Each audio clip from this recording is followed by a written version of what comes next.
안녕하세요. D-Wave 소프트웨어 튜토리얼을 맡은 이동근입니다. 현재 성균관대학교 화학과 허준석 교수님 연구실에서 박사후 연구원으로 지내고 있습니다. 이번 영상에서 발표할 D-Wave는 사실 유니버설 퀀텀 컴퓨터는 아닙니다. 그래서 잘 알려져 있는 아이온 Q, IBM, 구글 등의 퀀텀 컴퓨터와는 그 종류가 다릅니다. 비록 D-Wave가 아이젠 모델이라고 불리우는 특정 문제만을 풀지만 사실 이 자체만으로도 가치가 있어서 현재 여러 연구 및 산업 분야에서 이미 활용되고 있습니다. 따라서 이 영상은 D-Wave를 처음 사용하시는 분들이 조합 최적화와 같은 문제를 D-Wave 퀀텀 컴퓨터에서 바로 적용하여 풀 수 있도록 안내하는 것이 목표입니다. 따라서 D-Wave 회사에서 제공하는 파이썬 기반 소프트웨어를 이용하여 주어진 문제를 어떻게 설정하고 그 답을 찾는지를 설명을 하고자 합니다. 첫 번째 섹션에서는 D-Wave가 전반적으로 어떻게 작동하는지와 그 안에서 어떤 부분이 사용자 입장에서 중요한지를 말하고자 합니다. 그 다음 섹션에서는 이제 D-Wave 사이트에 있는 예제 코드를 통해서 어떻게 바로 문제를 푸는지를 바로 예시를 보여주고자 합니다. 마지막으로 현 D-Wave QPU의 성능을 기반으로 우리가 풀고 싶은 문제 크기를 어느 정도까지 키울 수 있는지에 대해 말하고 이때 가장 비중 있게 신경 써야 할 점을 말씀드리도록 하겠습니다. 먼저 D-Wave의 전반적인 과정을 설명드리도록 하겠습니다. D-Wave 소프트웨어 접근 방식은 크게 두 가지가 있습니다. 하나는 이제 클라우드 기반 개발 환경인 립 퀀텀 클라우드가 있고, 다른 하나는 이제 오션이라는 이름의 소프트웨어 디벨롭먼트 키트를 로컬 컴퓨터에 설치하여 사용하는 방법이 있습니다. 먼저 립 클라우드에 접속하는 방법부터 말씀드리도록 하겠습니다. 위에 cloud.dave.davsys.com에 접속하셔서 가지고 계시는 Dave의 아이디와 비밀번호를 입력하셔서 접속하시면 됩니다. 이제 접속하고 나면은 다음과 같은 화면이 뜨게 됩니다. 그리고 위에 보시면은 IDE 워크스페이스를 클릭합니다. 하고 나면은 처음 사용하는 사람들은 이제 여기에 이제 워크스페이스가 없다고 뜨는데요. 그래서 이때 그러면 밑에 클릭 뉴 워크스페이스를 눌러줍니다. 여기서 이제 D-Wave GitHub에 여러 가지 예제가 있는데 그 중에 하나 선택을 하시면 되는데 이 영상에서 중간 부분에 이제 맥스컷 프로블럼의 예제를 풀기 때문에 그 맥스컷 프로블럼에 해당되는 그 예제를 불러오실 수 있습니다. 밑으로 조금만 내리시면은 맥스컷 프로블럼 예시를 가져올 수 있습니다. 그래서 이거를 클릭을 하시면은 다음과 같이 웹상에서 개발 환경이 형성되게 됩니다. 네, 그리고 여기 왼쪽에 보시면은 맥스컷 문제에 대한 파이썬 스크립트가 있죠. 그래서 이 파이썬 스크립트를 실행함으로써 이제 D-Wave 상에서 맥스컷 프로블럼을 풀 수 있고요. 이 클라우드 공간 내에서는 이미 모든 D-Wave의 설치가 다 되어 있는 상황입니다. 그래서 단지 이제 코드만 익혀가지고 이 명령어만 적어서 여러분들이 원하는 문제를 이제 D-Wave 상에서 풀 수 있게 됩니다. 그래서 이러한 개발 환경이 하나가 있습니다. 이제 다른 방법은 D-Wave 오션이라는 툴을 직접 컴퓨터에 설치하여 D-Wave 소프트웨어를 사용할 수 있습니다. 그래서 위에 주소 docs.ocean.davsys.com에 접속을 하시면 이제 D-Wave 오션 docs 페이지에 접속을 할 수 있게 되고요. 여기서 이제 왼쪽 인스톨 오션 툴을 클릭을 하시면은 이제 설치 방법이 다음과 같이 잘 나와 있습니다. 그래서 그대로 따라 하시면은 쉽게 설치가 가능합니다. 이제 여기서 주의할 점은 이제 중간에 이제 PIP를 통해서 소프트웨어를 설치를 할 수 있는데 여기까지만 하면은 소프트웨어만 설치가 된 것이고, 이제 여러분들 이제 윈도우를 사용하시는 분은 CMD 창이나 아니면 리눅스, 맥 사용하시는 분들은 터미널을 클릭하셔서 터미널을 띄워서 이제 D-Wave 셋업까지 입력하고 실행을 해줘야 합니다. 그러면은 중간마다 yes, yes, yes를 계속 눌러주시고 마지막에는 이제 API 토큰, 여러분들이 받는 API 토큰을 여기에 입력해 주시면 최종적으로 설치가 완료가 되어 소프트웨어도 설치되고 이제 D-Wave 퀀텀 컴퓨터까지 사용할 수 있게 됩니다. 이제 설치가 끝나면 머신러닝 혹은 파이낸셜 모델링 등 우리가 풀고 싶어하는 문제를 소프트웨어 내에서 포뮬레이션을 해야 합니다. 그래서 이 포뮬레이션을 하게 되면은 이와 관련된 정보를 이제 인터넷을 통하여 D-Wave 시스템에 전달하게 되고, 이 QPU 안에 있는 여러 개의 큐비트에 이 포뮬레이션 정보를 인베딩하게 됩니다. 이 큐빗들은 이제 아이징 모델을 형성을 하고 있으며 퀀텀 어닐링 기법을 통해서 아이징 모델의 바닥 에너지와 바닥 상태를 찾게 됩니다. 결국 이는 아이징 모델의 최적화 문제를 푸는 것에 해당하게 되죠. 이때 퀀텀 커널링 특성상 최적화 과정에서 글로벌 미니멈이 아닌 로컬 미니멈 값이 나올 수 있어서 한 번에 해를 찾는 건 불가능하고요. 그렇기 때문에 이 안에서 시스템 안에서 이제 이 과정을 같은 과정을 이제 여러 번 반복을 하게 되고 그때 나오는 샘플들을 기반으로 해서 최종적으로 가장 최상의 해를 찾게 됩니다. 이 일련의 과정들을 크게 나누면은 다음과 같이 초록색 파트와 파란색 파트로 크게 나눌 수 있는데 이제 앞에 포뮬레이팅과 인베딩 파트가 이제 사용자 입장에서는 상당히 중요한 부분이라고 할 수 있습니다. 그래서 이 초록 부분을 좀 더 자세히 살펴보면 풀고 싶은 문제가 이렇게 있는데 이를 반드시 다음과 같이 아이징 모델꼴로 만들어줘야 합니다. 그러면 자연스럽게 이 바이어스인 AI와 그리고 커플링 컨스탄트에 해당되는 BIJ 값을 이제 알 수 있게 됩니다. 그래서 이 AI와 BIJ 값을 디에이브 소프트웨어에서 인풋으로 넣게 되면은 이제 디에이브 퀀텀 컴퓨터가 이 입력 값들을 받아들여서 이 함수 fx의 최적화 문제를 바로 풀어서 결과를 알려줍니다. 그래서 이 부분이 디에이브 소프트웨어 사용의 핵심이라고 볼 수 있습니다. 사용자분들은 이 포뮬레이션 과정만 잘 계산해서 인풋으로 넣으시면 됩니다. 이때 이 함수의 형태를 바이너리 쿼드라틱 모델, 즉 BQM이라고도 부르는데 디에이브 소프트웨어에서는 BQM 뿐만 아니라 이 디스크릿 베리어블에 해당하는 DQM 그리고 여기에 컨스트레인트가 추가된 CQM도 지원을 하고 있습니다. 따라서 풀고 싶은 문제에 따라서 BQM, DQM, CQM 중 더 편한 쪽을 선택해서 포뮬레이션을 해주면 됩니다. 앞에서 3개의 쿼드라틱 모델 중 하나를 선택한 후에는 이 모델을 단순히 QPU 상에서만 풀지 아니면 CPU와 QPU가 혼합된 하이브리드 솔버를 사용할지를 선택할 수 있습니다. 이에 해당하는 부분이 이 샘플러 부분이고요.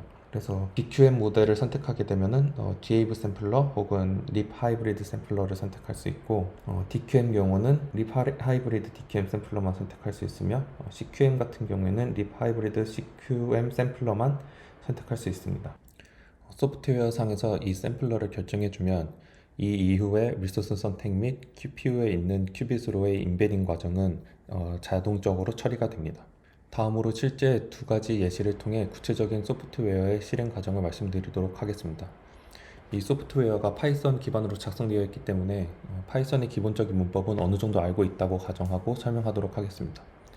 이제 첫 번째는 이제 맥스컵 프로블럼이며 이 문제의 오브젝티브 펑션이 이제 BQM 형태로 알려져 있습니다. 그래서 디에이브 샘플러를 이용하여 이 문제를 풀었고요. 이제 두 번째 문제 같은 경우에는 빈 패킹 프로블럼으로 해당 문제는 이제 CQM 및 하이브리드 솔버를 이용하여 풀었습니다. 각각의 문제에 대해서는 이와 같이 아래 주소를 통해서 접속을 하면은 이제 관련 코드를 받아볼 수 있습니다. 맥스컵 프로블럼이란 그래프가 주어졌을 때 이 그래프를 두 그룹으로 나누는 과정에서 이 엣지를 최대한 많이 자를 수 있는 경우를 찾는 문제입니다. 그래서 이 문제의 오브젝티브 펑션은 다음과 같습니다. 이제 보시는 바와 같이 BQM 형태입니다. 여기서 이제 xi의 의미는 이제 이거는 바이너리 베리어블로 그래프에서 벌텍스 i가 이제 그룹 0에 속해 있는지 1에 속해 있는지를 의미합니다. 그리고 이 2는 이 그래프 엣지의 셋을 의미합니다. 그래서 여기 밑에 그림을 보시면 다음과 같이 되게 간단한 이제 트라이앵귤러 그래프를 예시로 들었습니다. 이런 경우에 있어서 이제 오브젝티브 펑션은 이렇게 되게 간단하고요. 그래서 이거를 이제 풀게 되면은 솔루션이 여러 개가 나올 텐데 그중 하나의 솔루션은 이제 다음과 같고요. 이거를 그래프로 표현하면 1, 3 경우는 그룹 1에 속해 있고 텍스 2 같은 경우에는 그룹 0에 속해 있어서 이제 얘네를 이런 식으로 다음과 같이 자를 수 있습니다. 이때 이제 이 잘려나간 엣지의 개수를 이제 컷 사이즈라고 하고 이때 이 컷 사이즈가 2가 됩니다. 그래서 이러한 맥스 컷 문제를 좀 이 그래프의 사이즈를 조금만 더 키워서 이제 디에이브에서 직접 풀어보도록 하겠습니다. 그래프의 모습은 다음과 같고요. 이제 파이썬 패키지, 이제 네트워크 엑스라는 패키지를 이용하면은 이제 다음과 같이 이제 그래프를 그릴 수 있습니다. 이 패키지를 이용해서 그 명령어가 다음과 같고요. 그래프를 그렸을 때 이제 앞에서와 같이 이제 옵젝티브 펑션을 이제 설정을 해줘야 되는데, 그 옵젝티브 펑션을 찾는 방식은 이제 여기서는 이 코드에서는 Q 매트릭스를 이용하여 이제 옵젝티브 펑션을 찾습니다. Q 매트릭스는 이제 왼쪽 식에서 보시면 다름 아니라 이제 BQM으로서 이제 Q 매트릭스의 다이고널 엔트리는 이제 앞에서 설명한 바이어스 AI에 해당되고요. 이제 오프 다이고널 엔트리는 이제 커플링 콘스탄트 BIJ에 해당합니다. 이런 식으로 그래프로부터 우리가 이제 이 앞에 QIJ를 이제 다 찾을 수 있고요. 이렇게 찾은 QI를 이제 바로 DAV에 적용을 할 수 있습니다. 실질적인 DAV 실행과 관련해서 이제 다음과 같이 명령어를 통해서 이런 라이브러리를 통해서 이제 DAV 샘플러를 불러올 수 있습니다. 다음과 같이 이제 두 줄의 코드만 실행을 하게 되면은 이제 바로 DAV의 아웃컴을 얻을 수 있는데요. 여기 보시는 것과 같이 인풋에 이제 앞에서 구한 Q 매트릭스를 넣게 됩니다. 이제 DAV의 결과값이 이제 리스폰스에 저장이 돼서 이제 리스폰스를 잘 표로 정리해서 나타내면 다음과 같이 솔루션이 다음과 같이 나오는 것을 확인할 수 있습니다. 이 그래프의 맥스컷 문제를 풀었을 때 이제 솔루션은 4가지 경우가 나오는데, 이 중에서 이제 하나의 솔루션을 이제 그래프로 그리면 이 다음과 같이 이 아래 그래프와 같이 표현할 수 있습니다. 이 문제는 최대의 컷 사이즈는 5개다라는 걸 알 수 있고요. 이런 식으로 1, 4를 포함하는 그룹 하나랑 2, 3, 5를 포함하는 그룹 하나로 이렇게 나눌 수 있습니다. 이때 여기서 이제 더 주목할 만한 점이 이제 두 개 이제 QPU에 관한 파라미터가 있는데요. 이제 체인 스트렝스 같은 경우는 나중에 이제 이 영상 끝부분에 이제 설명을 드리겠고요. num reads는 이 한 문제를 풀 때 QPU 실행 반복 횟수를 의미합니다. 이 실행 횟수를 늘릴수록 더 많은 결과 샘플들을 모을 수 있어서 보다 더 정확한 솔루션 값을 얻을 수 있습니다. 이렇게 몇 줄 안 되는 코드를 이용하여 DAV를 실행할 수 있으며, 앞에서도 말했듯이 핵심은 포뮬레이션, 즉 매트릭스 Q를 만드는 것에 있습니다. 다음은 빈 패킹 프로블럼입니다. 이 문제의 경우에는 이제 주어진 이 아이템을 빈에 담는데, 이제 빈의 최소한의 개수만을 사용하여 담는 것을 목표로 하고 있습니다. 이 왼쪽의 그림을 보시면 이 아이템의 개수는 총 15개고 여기에서의 예시는 총 15개입니다. 그리고 이 각각 아이템의 이제 웨이트들은 서로 다 다른데요. 이거를 이제 WI라고 표현을 하였습니다. 그리고 이 아이템을 이제 C라는 캐패시티를 가진 빈에 이제 담는데, 이 빈의 개수는 아이템의 개수랑 똑같이 우선 일단 15개로 설정을 합니다. 이런 식으로 채워진 빈의 카운터를 하게 됩니다. 그래서 이거를 수식으로 표현을 하면은 BJ가 이제 바이너리 넘버로서 J번째 빈을 의미를 하는데, 이제 빈이 아이템이 차 있는 경우 이제 1, 차 있지 않는 경우를 0으로 할 수 있습니다. XIJ 같은 경우는 이 I번째 아이템이 J번째 빈에 들어가 있냐 안 들어가 있냐를 의미를 합니다. 그래서 이러한 베리어블과 여기 WI, 이 C를 이용해서 이제 다음과 같이 옵젝티브 펑션과 그리고 이제 컨스트레인트를 세울 수 있습니다. 당연히 이제 이 BJ를 전부 다 더해주는 것이 사용한 총 빈의 개수를 의미를 하고요. 그래서 얘를 미니마이제이션 해줘야 합니다. 그리고 이 두 개의 컨스트레인트를 설정하였는데, 첫 번째 컨스트레인트는 아이템 i가 반드시 한 개여야 하며 이 아이템은 여러 빈 중에 하나에 들어가야 한다는 것을 의미합니다. 그리고 두 번째 식은 아이템들을 빈의 캐패시티보다 더 많이 담을 수 없다는 것을 의미합니다. 이 수식들은 CQM에 해당하며 우리는 이제 이거를 DAV에서 하이브리드 솔브를 이용하여 풀었습니다. 그래서 이 빈 패킹 프로블럼을 이제 D-Wave로 풀어보도록 하겠습니다.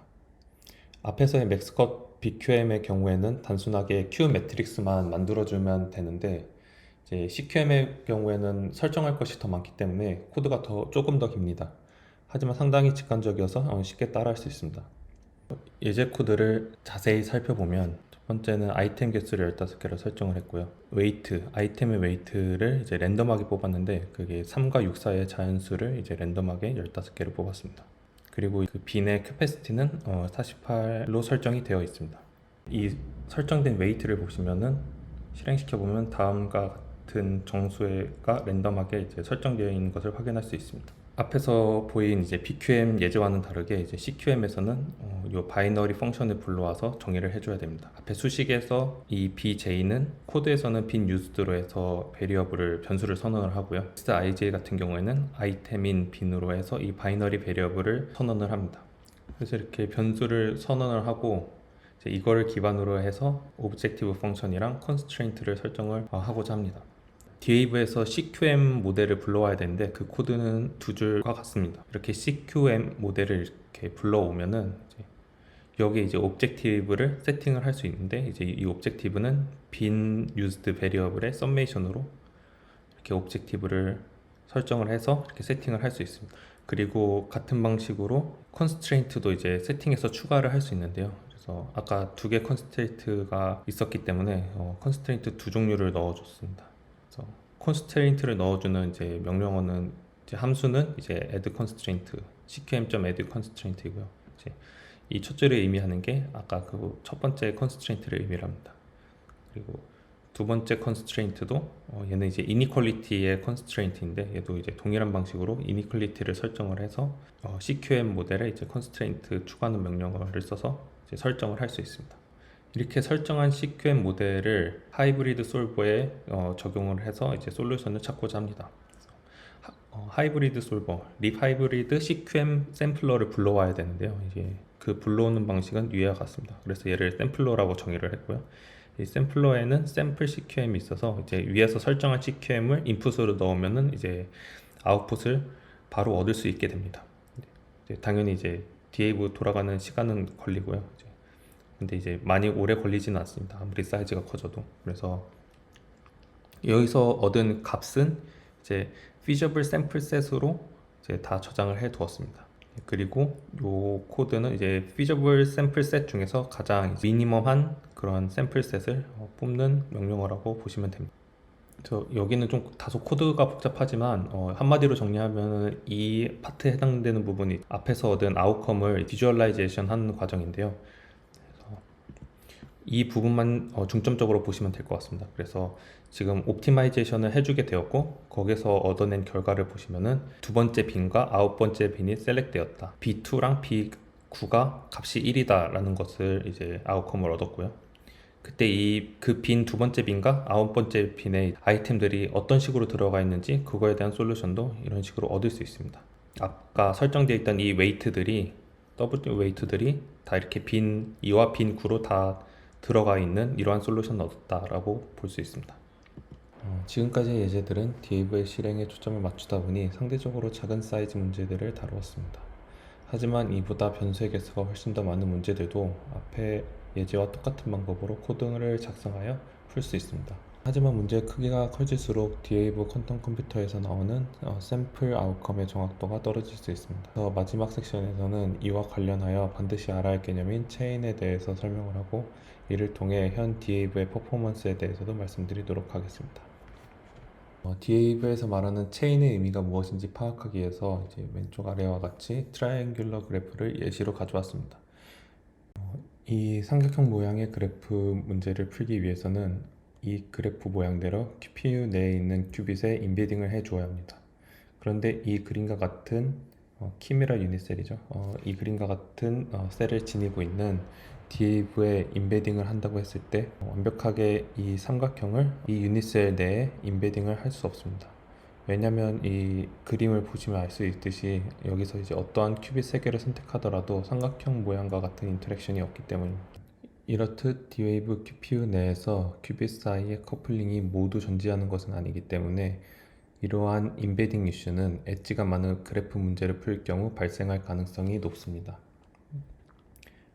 이러한 인베딩 이슈를 해결하기 위해서는 아래 그림처럼 이제 두 개의 큐비트 사이에 강한 음수에 해당하는 커플링 스트렝스를 적용하여 이 두 개의 큐빗이 똑같이 행동하도록 만들어주면 됩니다.